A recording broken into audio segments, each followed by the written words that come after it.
네, 경쾌한 찬양으로 하나님께 영광 올려주신 할렐루야 찬양들께 진심으로 감사드립니다. 부임 2주 만에 주일 낮예배 설교를 할 기회가 주어진 것에 대해 무한한 영광을 느낍니다. 이런 영광스러운 기회를 주신 위임 목사님과 우리 미래로교회 성도님들께, 그리고 무엇보다 이런 좋은 교회로 저를 인도해 주신 하나님께 진심으로 감사드립니다. 첫 설교인 만큼 뭔가 특별한 내용을 담고 싶다는 생각도 들었습니다. 멋있는 멘트를 나열하고 화려한 어구로 표현하면 뭔가가 특별한 설교가 될 수 있을 것 같기도 했습니다.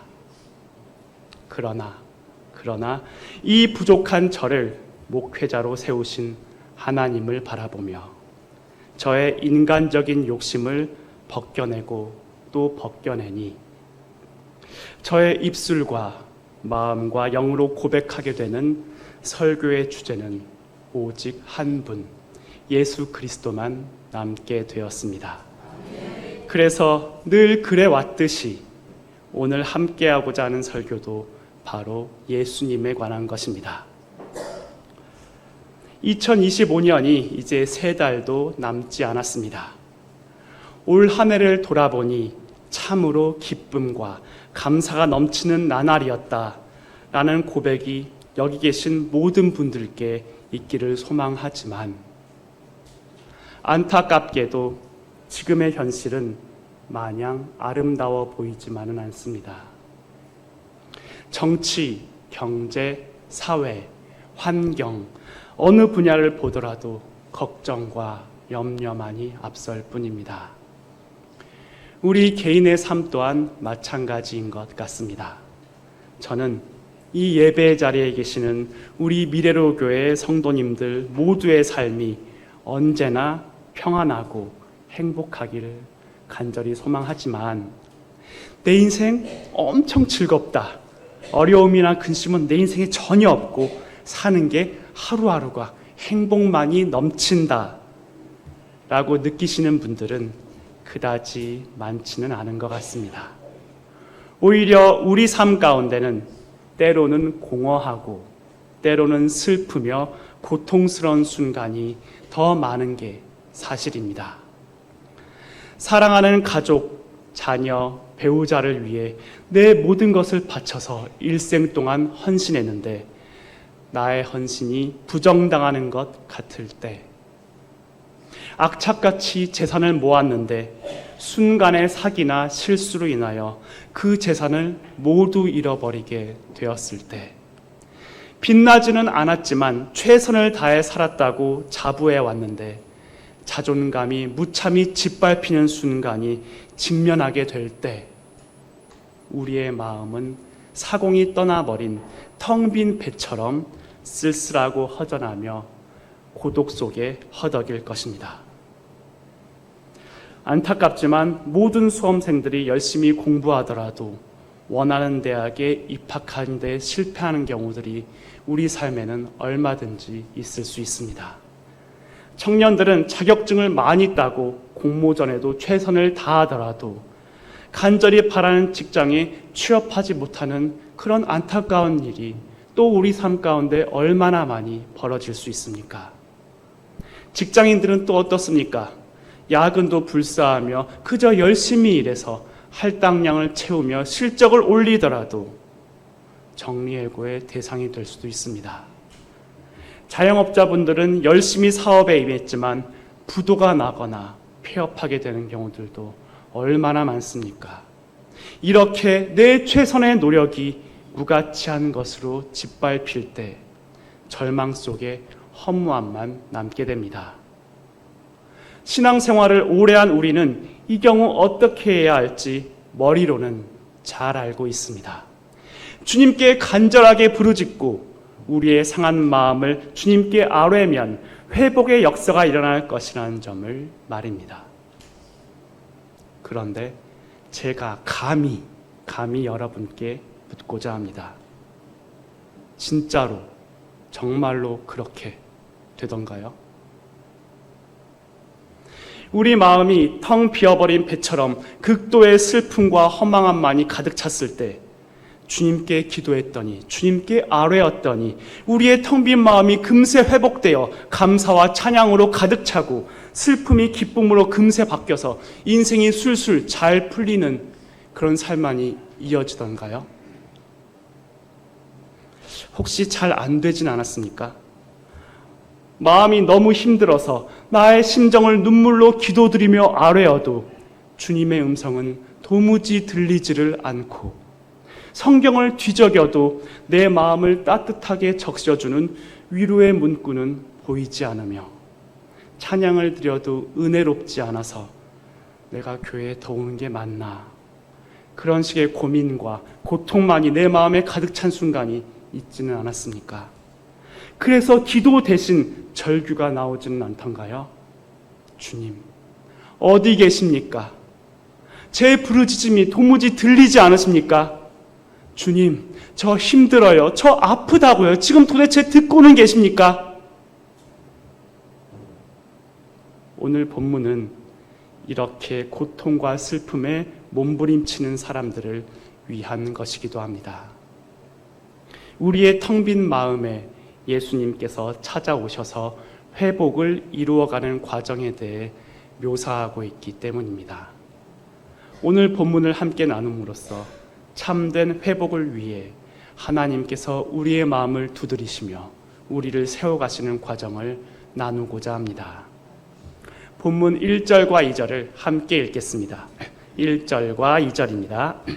무리가 몰려와서 하나님의 말씀을 들을새 예수는 게네사렛 호숫가에 서서 호숫가에 배 두 척이 있는 것을 보시니 어부들은 배에서 나와서 그물을 씻는지라. 오늘 본문 1절에 의하면 많은 사람이 예수님께 몰려와서 하나님의 말씀을 듣고자 했습니다. 그런데 다음 2절에 의하면 예수님의 근처에 있으면서도 정작 예수님께서 선포하시는 진리의 말씀에는 별로 관심이 없어 보이는 사람들이 등장합니다. 바로 어부들입니다. 그들은 사람들이 모여있건 말건 예수님께서 무슨 말씀을 하시든지 말든지 그저 자기들의 일만, 즉 그물 씻기만 할 뿐이었습니다. 그러면 왜 이 어부들은 이토록 예수님에 대해서, 또 말씀을 듣기 위해 모여든 무리에 대해서도, 그리고 예수님께서 말씀하시는 진리에 대해서까지 이렇게 무관심했던 것일까요? 그들의 마음이 텅 비어버렸기 때문입니다. 그러면 왜 이 어부들의 마음이 텅 빈 배처럼 슬픔과 허무함만 남았을까요? 노력했지만, 밤새도록 노력했지만 아무것도 얻지 못했기 때문입니다. 5절을 통해서 유추해 보건대 이 어부들은 저녁 내내 잠도 못 자고 계속 엄청 노력했지만 물고기를 전혀 잡지 못했습니다. 밤이 새도록 이어진 그들의 모든 노력이 다 허사가 되고 말았던 것입니다. 물고기를 잡지 못하여 이 어부들의 배는 텅 비어 있었습니다. 빈 배를 바라보는 이 어부들의 마음도 텅 비어버렸을 것입니다. 이 마음의 빈자리는 앞날에 대한 걱정과 한숨으로 이어졌습니다. 하루하루 간신히 먹고 살 수 있었던 당시의 이스라엘 사람들의 생활을 고려해 볼 때 이 새벽에, 이 밤 내내 물고기를 전혀 잡지 못했다는 건 당장 오늘 지금 이 순간부터 다가오는 그 다음까지 먹고 살 길이 막혀버렸다는 뜻입니다. 굶을 수밖에 없다는 의미입니다.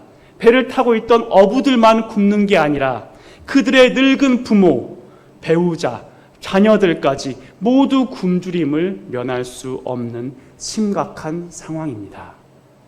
이런 상황에서 저기 예수님께서 진리 말씀을 선포하신다라고 누가 들려준들 그들의 귀에 그 소식이 들어오기야 하겠습니까? 예수님의 말씀을 듣기 위해 엄청난 인파가 몰렸다고 한들 이 어부들의 상한 마음을 돌이킬 수야 있겠습니까? 아마도 이 어부들은 이렇게 말하지 않았을까요? 네, 그래요. 얼핏 들어보니 좋은 말씀인 것 같긴 하네요.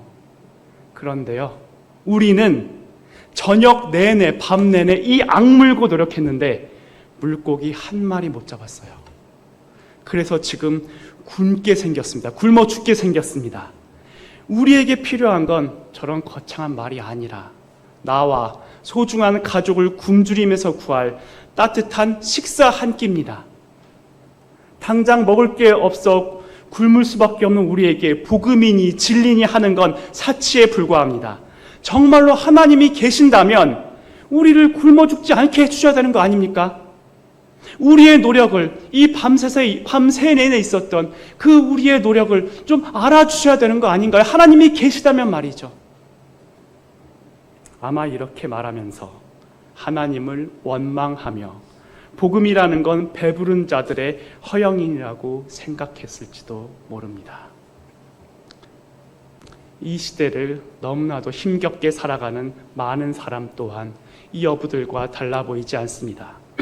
예수님께서 바로 옆에 계심에도 아무런 기대나 사모함조차 없었던 이 어부들처럼 학생들은 학업에 몰두하느라 좀 더 좋은 등수를 따내고자, 또 청년들은 좋은 일자리를 얻기 위한 준비를 하느라, 성인들은 생업에 전념하느라 삶이 너무 팍팍하고 힘들다 보니 진리의 말씀인 복음에는 관심을 가질 여력이 사실상 없습니다. 더 나은 미래를 위해 노력하는 게 잘못됐다는 뜻이 아닙니다. 문제는 사람들이 행하는 그 수많은 노력이 자신들이 처한 어려움을 근본적으로 해결해 줄 수 없다는 데 있습니다. 잘 안 됩니다. 장기적인 경기 침체로 인해서 양질의 일자리가 점점 줄어들어서 젊은이들은 아무리 노력해도 그 모두가 다 자신이 원하는 직장에 취업하는 건 불가능에 가깝습니다. 경제가 어려워서 많은 기업이 인원을 감축하고 있다 보니 직장에서 아무리 열심히 일해도 해고되는 경우가 또 얼마든지 있습니다. 물가가 점점 오르기 때문에 계속 절약하고 또 아껴도 서울이나 경기도에서 내 집을 마련하는 걸 기대하기는 쉽지 않습니다. 그리고 아무리 자녀를 사랑과 정성으로 키워도 그 자녀가 어디 내 마음대로 커줍니까? 이렇듯 우리의 노력은 우리가 원하는 삶의 방향으로 이끌어주지 못합니다. 이를 악물고 노력하고 필사적으로 견뎌내도 아무런 성과가 나지 않는 경우가 우리 인생에는 종종 찾아오곤 합니다. 그럴 때 그 내 모든 노력과 눈물과 인내가 아무 성과가 없을 때 노력과 희망으로 가득 찼던 마음은 어느새 텅 비어버리게 됩니다. 그리고 그 빈 마음으로 말할 수 없는 슬픔과 고통, 고독과 허망함이 밀려옵니다. 우리 스스로는 이 마음을 달랠 수 없습니다. 아무리 노력한다 한들 텅 빈 마음을 채우지 못합니다. 우리는 불가능합니다. 그래서 오직 하나님만이 가능합니다. 그렇기에 오늘 본문을 보면 이 어부들에게 예수님께서 친히 찾아와 주십니다. 이제 해결될 것 같습니다. 예수님께서 어부들을 보시며 그동안 많이 힘들었지? 괜찮아. 다 잘 될 거야. 라고 말씀해 주시고 그들을 보듬어 안아주시고 위로해 주시면 어부들은 주님의 위로를 받고 삶을 살아갈 큰 힘을 얻게 되지 않을까요? 아니면 더 쉬운 방법도 있습니다. 예수님께서 기적을 베풀어 주셔서 하늘에서 이 어부들이 그토록 바라는 물고기가 우수수 떨어지게 해주시면 어부들은 당장 굶주림을 면할 것이고 기적을 직접 눈으로 봤으니까 예수님을 찬양하며 그분을 따르게 될 것입니다. 참으로 쉽고도 간단한 해결책 아닙니까? 그런데 예수님께서는 그렇게 하지 않으십니다. 그저 몇 마디의 위로만 건네시거나 기적을 베풀어 주시기는커녕 예수님께서는 오히려 상심해 있던 그 시몬에게 일을 시키십니다. 너 좀 일 좀 해라고 하시는 겁니다. 어떤 상황인지 3절에서 확인할 수 있습니다. 3절을 함께 읽겠습니다. 예수께서 한 배에 오르시니 그 배는 시몬의 배라. 육지에서 조금 떼기를 청하시고 앉으사 배에서 무리를 가르치시더니, 예수님께서는 시몬의 배에 오르셔서 시몬에게 이제 나 이제 백성들에게 가르침을 전하려고 하니까 그들이 잘 보이고 잘 들릴 수 있도록 네가 배를 좀 운행해서 육지에서 좀 떼보렴 이라고 말씀하시며 시몬에게 배를 운행하라고 일을 시키시고 계십니다. 아니, 지금 예수님께서 뭐 하시는 겁니까? 소위 말하는 힐링이 필요한 시몬에게 오은영 박사님이나 더 많은 분들이 하는 것처럼 괜찮아, 네 잘못 아니야, 잘 될 거야, 그런 위로라도 해주시는 게 아니라 뭐 일을 시키고 계시네요. 가뜩이나 밤 내내 물고기 잡기 위해 계속 배를 운행해서 지쳐있던 그 시몬에게 또 배를 띄우라고, 또 일하라고 요구하시는 겁니다. 해도 너무하신 거 아닙니까? 따뜻하게 보듬어 주시고 위로해 주시거나 아니면 수고했다면서 물고기라도 하늘에서 좀 떨어지게 좀 해주시지, 그렇게 하지 않으시면서 가뜩이나 힘든 사람 일을 시키면 그 일을 제대로 할 마음이나 나겠습니까? 그런데 시몬의 태도가 참으로 놀랍습니다. 예수님의 요청대로 해야 할 아무런 의무가 없음에도 시몬은 예수님의 말씀대로 배를 띄웁니다. 몸은 피곤하고 마음은 텅 비어버린 시몬으로서는 쉽지 않은 행동이었을 것 같습니다. 시몬이 기꺼이 예수님의 요청에 따른 것인지 아니면 마지못해 한 일인지 우리는 알 수 없습니다만, 시몬은 이 순종을 통하여 두 가지의 복을 받게 되었습니다. 첫째, 시몬은 복음 전파 사역에 쓰임 받게 되었습니다. 시몬이 배를 띄움으로써 이로 인해 많은 인파에게 예수님의 말씀이 가장 잘 전달될 수 있는 위치를 확보할 수 있었습니다. 그 결과 사람들은 예수님께서 선포하시는 하나님의 말씀을 제대로 잘 들을 수 있었습니다. 시몬은 아직 예수님의 제자가 아니었음에도 불구하고 예수님의 요청에 순종한 결과 복음 전파의 위대한 통로로 쓰임받을 수 있게 된 것입니다. 둘째, 시몬이 예수님을 자기의 배에 태워서 운행을 한 결과 예수님께서 행한 가르침을 예수님의 바로 옆, 가장 가까이에서 그 진리의 귀한 말씀을 가장 가까이에서 가장 정확하게 들을 수 있는 큰 복을 받게 되었다는 것입니다. 바로 이것이 시몬이 그리고 우리가 누릴 수 있는 최고의 복 아니겠습니까? 가장 가까이에서 예수님 곁에서 그분을 만나고 그분의 음성을 듣는 것, 이보다 더 큰 복이 어디 있겠습니까? 그래서 그렇기 때문에 예수님께서는 위로가 필요하고 먹을 것이 필요한 시몬에게 그가 원하는 것을 주지 않으시고 말씀을 듣게 하시는 것입니다. 이 말씀이야말로 시몬에게 가장 필요한 것이었기 때문입니다. 물고기가 아니라, 위로의 몇 마디 말이 아니라 말씀이, 주님의 그 진리의 말씀이 시몬에게 가장 필요했던 것입니다. 우리는 착각합니다. 굶주린 사람에게 가장 필요한 것은 음식이고 추위에 떠는 사람에게 가장 필요한 것은 옷이며 관계가 깨져 힘들어하는 사람에게 필요한 것은 누군가의 위로라고 생각하기 쉽습니다. 그러나 예수님께서는 오늘 본문을 통해 우리에게 담대히 말씀하십니다. 가장 필요한 것은 그 당시의 시몬이나 지금 이 자리에 앉아있는 우리 모두에게 가장 필요한 것은 돈도 권력도 명예도 아니라 말씀이라는 사실을 선포하고 계십니다. 말씀 자체인 그분 예수 그리스도라고 선포하십니다. 텅 빈 마음을 움켜잡고 고통 속에 몸부림치는 우리에게 가장 필요한 것은 말씀 자체이신 예수님, 바로 그분이십니다. 그러니 시몬아, 내 가장 가까이에 붙어 있거라라고 말씀하십니다. 오늘 저에게도 그러니 영준아 너에게 필요한 건 바로 나다. 내가 선포하는 말씀이다라고 우리 예수님께서 우리에게 우리 한 사람 한 사람에게 말해주고 계시는 것입니다. 그래서 예수님께서는 시몬에게 배를 띄우게 하심으로써 시몬을 당신의 가장 가까운 곳에 두셨던 것입니다. 가장 가까이에서 주님의 말씀을 듣게 하시고 가장 가까이에서 복음 전파의 현장을 목도하게 하셨습니다. 한 번으로 끝나는 게 아닙니다. 베드로가 된 시몬은 이후 공생의 기간 내내 예수님과 가장 가까이에 있게 되는 영광을 누렸습니다. 이것이 바로 참된 회복입니다. 텅 빈 마음의 회복은 좋은 직장에 들어가는 것도 아니고 사람들로부터 인정받는 것도 아닙니다.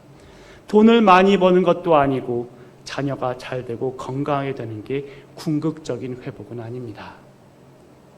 예수님 곁에 있는 것, 예수님이 친히 내 마음에 찾아와 주시는 것, 그래서 주님을 언제나 가까이 할 수 있는 것, 그것이 바로 진정한 회복입니다. 예수님께서는 시몬에게 진정한 회복을 주시고자 그 피곤한 시몬을 굳이 배를 띄우는 일을 시키셨던 것입니다. 구약 성경의 그 수많은 예언서들을 보면 남유다와 북이스라엘은 세월이 흐를수록 국가적 위기에 봉착하는 장면들을 만나볼 수 있습니다. 외세의 침략으로 인해 국제 정세는 점점 더 불안정해집니다.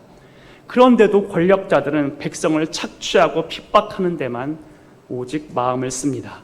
그래서 백성들의 삶은 도탄에 빠졌습니다. 아기가 엄마의 젖을 빠는데 모유가 나오는 게 아니라 피가 나옵니다. 엄마는 이미 죽어 있었던 것입니다. 먹을 것이 없어서 부모가 자기 자녀를 삶아 먹을 정도였습니다. 그렇게 사회적인 모순은 극에 달했습니다. 이때 예언자들이 등장합니다. 예언자들은 작금의 남유다와 북이스라엘의 이 난국을 타개할 해결책을 제시합니다. 이들은 외교를 통해 평화를 모색하여 백성의 안전을 보장하고 사회 정의를 세워 백성들을 핍박하지 않는 국가를 새로 만들며 굶주림을 면하기 위한 획기적인 식량 증대 방안을 우선적으로 말하지 않았습니다. 구약의 예언자들이 작금의 현실을 타개하기 위하여 입을 모아 가장 우선하여 말한 태안은 바로 한 가지였습니다. 하나님께 돌아오라. 아니 지금 사람들이 굶어 죽어간다니까요. 계속되는 전쟁으로 인해 무참히 살육당하고 있다니까요. 그러면은 당연히 목숨을 구할 방안을 좀 먼저 말해야 되는 거 아닙니까? 일단은 살아 있어야 하나님을 믿을 거 아닙니까? 아니요. 아니라는 겁니다. 하나님께 돌아오는 게 가장 먼저라는 겁니다. 하나님 곁에 머무는 게 가장 먼저, 가장 시급한 인생의, 국가의 해결책이라는 겁니다. 사랑하는 미래로 교회 성도님 여러분, 텅 비어버린 배처럼 우리 마음도 텅 비어서 고통과 슬픔과 절망만이 존재할 때, 그때야말로 가장 먼저 하나님께 돌아와야 할 때이고 하나님 곁에 머물러야만 할 때입니다. 아니에요. 나는 지금 돈이 없어서 힘든 거예요. 사람들에게 존중받지 못하고 무시당해서 힘든 거고요. 아니 지금 돈 없어서 멸시당하기도 그래서 힘든데 무슨 하나님 타령입니까? 네, 우리는 하나님을 타령하고 하나님을 찾고 돈이 없어도 하나님 찾고 사람들에게 인정받지 못해도 하나님을 찾고 배고파도 하나님을 찾고 내일이 당장 내일 하루가 막막해도 하나님을 찾고 그렇게 하나님을 찾고 또 찾으면서 그렇게 살아야 합니다. 진정한 해결책은 바로 이렇게 우리 마음에 찾아오신 예수님 곁에 머무는 것이기 때문입니다. 그러면 여기까지 듣고 나서 이런 의문을 가지는 성도님들이 계실 수도 있을 것 같습니다. 아이고 나 다 해봤어요. 하나님 곁에 머무르기 위해 기도도 열심히 해봤고 성경도 얼마나 열심히 읽어봤는데요. 찬양도 진짜 많이 크게 해봤어요. 주님 제발 저 좀 만나주세요라고 절규까지 해봤습니다. 그런데 회복 안 되던데요. 주님께서는 내 기도 들으시는지 안 들으시는지 모르겠던데요. 열심히 교회 다니고 기도하고 찬양하고 심지어 헌금도 많이 내봤는데도 내 삶이 변한 게 아무것도 없던데요. 이런 의문이 들 수도 있을 것 같습니다. 그래서 4절부터 이어지는 내용들이 우리에게 너무나도 중요합니다. 4절에 따르면 예수님께서는 시몬에게 이렇게 말씀하셨습니다. 깊은 데로 가서 그물을 내려 고기를 잡으라. 그런데 5절을 통해서 알 수 있듯이 이미 시몬이 다 해봤던 것들입니다. 시몬은 어부로서 물고기 잡는 전문가인데 깊은 곳에 안 가봤겠습니까? 낚시 좀 좋아하는 사람이면 깊은 곳에 그런 사람들만 해도 깊은 곳으로 갈수록 더 물고기 잘 잡힌다는 걸 알아서 굳이 배를 몰고 깊은 곳까지 가서 낚시하는 사람도 그렇게 다 아는데 어부인 시몬이 깊은 곳에 안 가봤겠습니까? 다 해봤습니다. 다 해봤는데 거기서 물고기 한 마리도 안 잡혔어요. 이미 다 해봤는데 안 됐습니다. 그래서 5절에 나오는 시몬의 고백이 너무나도 의미 있는 것입니다. 5절을 함께 읽겠습니다. 5절입니다. 시몬이 대답하여 이르되 선생님 우리들이 밤이 새도록 수고하였으되 잡은 것이 없지만은 말씀에 의지하여 내가 그물을 내리리이다 하고 주님 저 다 해봤습니다. 이미 다 해봤어요. 깊은 데로 가봤는데 물고기 한 마리도 안 잡혔습니다. 다 해봤어요. 그럼에도 주님께서 말씀하시니 내가 그 말씀에 순종하여 다시 저 깊은 곳으로 가서 그물을 내리겠습니다. 이 시몬의 순종이 우리의 순종이기를 사모합니다. 다시 하는 겁니다. 다시 순종하는 겁니다. 해봤는데 안 됐습니까? 다시 하는 겁니다. 내 마음이 너무 아프고 그 상한 마음이 도무지 회복이 안 돼서 예배드리고 기도드리고 찬양하고 다 해봤는데 내 마음이 도무지 회복되지 않았다고요. 다시 예배드립시다. 다시 간절히 기도드립시다. 다시 열렬히 주님께 찬양드립시다. 시몬처럼 저 깊은 곳으로 가서 다시 그물을 내려봅시다. 6절은 그 순종의 결과를 보여줍니다. 다시 했더니 해도 안 돼서 안 되는 거 뻔히 알았는데도 주님께 순종해서 다시 했더니 물고기가 잡혀도 너무나 많이 잡혀서 그 물이 찢어질 정도가 됩니다. 거기다가 7절을 보니 혼자 힘으로 들기에는 물고기가 너무나도 많이 잡혀서 동료들에게 도움을 청해야만 할 정도였습니다. 밤새도록 수고했는데도 안 됐는데 내 모든 노력을 기울여도 도저히 안 됐는데 전혀 되는 게 없었는데 주님 곁에 머물렀더니 가장 가까이에서 주님의 말씀을 들었더니 이미 다 해봤음에도 주님의 말씀에 순종하여 다시 해봤더니 문제가 해결되더라는 것입니다. 예수님을 통해 텅 빈 마음에 참된 회복을 얻게 된 시몬은 8절에서 예수님의 무릎 아래 엎드려 이렇게 고백합니다. 나는 죄인이로소이다. 예수님을 만나면 나의 위치를, 나의 상태를 가장 정확히 알게 됩니다. 나를 그 어떤 가식이나 포장 없이 정확히 알 수 있다는 것, 그것은 나의 마음이 온전히, 정말 온전하게 회복되었음을 의미합니다.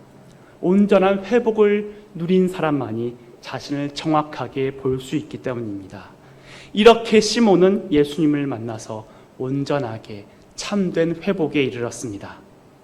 뿐만 아니라 이 회복은 확장력이 있어서 나뿐 아니라 내 주위의 여러 사람을 함께 구원의 길로 인도하는 힘이 있습니다. 이 놀라운 현장을 목도한 여러 동료 어부들이 크게 놀란 것을 9절을 통해 알 수 있습니다. 그리고 11절에 의하면 이들은 이제 모든 것을 버려두고 예수님을 따르게 됩니다. 놀라운 사명의 현장에 다 함께 초대받은 것입니다. 마지막 11절을 함께 읽겠습니다. 그들이 배들을 육지에 두고 모든 것을 버려두고 예수를 따르니라. 아멘. 예수님을 만난 시몬에게 이루어진 참된 회복이 시몬 한 사람에게서 끝나는 게 아니라 시몬 그리고 그와 함께 있던 어부들의 텅 비어버린 그들 모두의 마음까지도 온전하게 회복이 이루어지는 것입니다. 모두에게 참된 회복이 임했습니다. 여러분, 이보다 더 완전한 회복이 이 세상에 어디에 있습니까? 우리의 노력이 우리를 텅 빈 마음에서 위로해주고 회복을 시켜주는 게 아닙니다. 오직 예수님께서 우리의 마음에 친히 찾아와 주실 때 이를 통해 우리가 예수님 곁에 머물고 예수님의 말씀을 붙들어 그 말씀에 순종하여 다시 그리고 또 다시 할 때 우리 마음은 참된 위로와 회복을 얻게 될 것입니다. 사랑하는 미래로 교회 성도님 여러분, 지금 혹시 이 자리에 관계의 문제로 인하여, 가족 간의 문제로 인하여, 혹은 경제적인 문제로 인하여, 취업이나 불안정한 장래의 문제로 인하여 텅 빈 마음을 움켜잡고 고통스러워하는 분들이 계십니까? 우리 그럴 때일수록 다시 또 다시 주님 곁에 머무르고 또 다시 그리고 또 다시 해봅시다. 해봤다고요? 다 해봤는데 안 됐다고요? 그럴 수 있습니다. 괜찮습니다. 다시 해봅시다. 주님의 말씀에 의지하여 다시 그물을 던졌던 그 시몬처럼 우리 다시 해봅시다. 진정한 회복을 주시는 주님을 신뢰함으로 다시 또 다시 힘을 내어봅시다. 우리의 문제가 해결되고 텅 빈 마음이 충만해지며 우리 주위의 다른 사람들까지 구원으로 인도하는 그 기쁨이 일어날 그 순간을 기대하고 소망하며 다시 또 다시 자리에서 일어나서 다시 또 다시 주님께 머무는 저와 여러분이 되었으면 합니다. 그 소망을 가지고 그 믿음을 가지고 기도의 자리로 나가고자 합니다. 세상살이가 얼마나 힘겹습니까? 그 세상 풍파와 고통으로 인해 텅 비어버린 우리의 마음에도 예수님께서 속히 찾아와 주시기를, 세상 그 무엇이 아니라 오직 예수님이 곁에 머물고 말씀을 붙잡으며 순종하는 삶을 살게 하여 주시기를 이 시간 주여 3번 외치고 동성으로 기도하시겠습니다.